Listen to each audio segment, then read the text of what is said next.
Hi, I'm Corrinne Walenda with Perlick.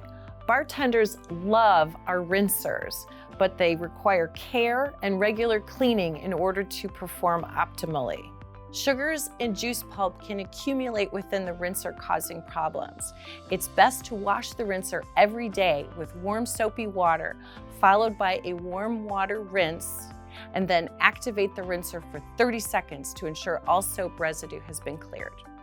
Once a week, the rinser should be completely disassembled and all components thoroughly cleaned. Let's take a closer look at that process.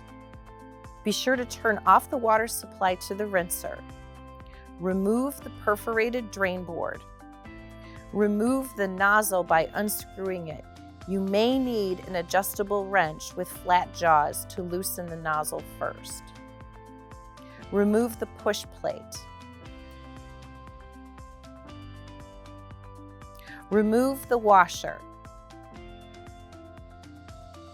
Gently loosen the cartridge with the adjustable wrench and remove. Disassemble the cartridge. Use a small screwdriver or similar tool to remove the interior spring. This spring is the component that can accumulate sugar deposits, so do not skip this step.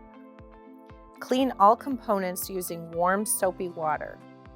Check the O-rings and rubber washer on the cartridge for wear or damage and replace if necessary.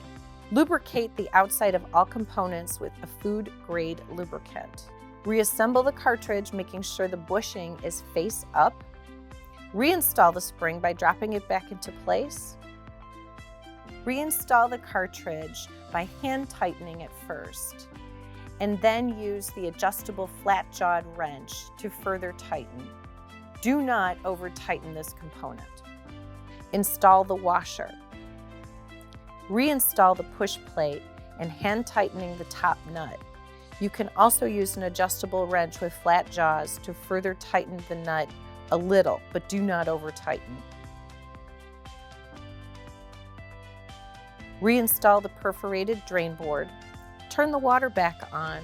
Run the rinser for 30 seconds to ensure all soapy water has been removed.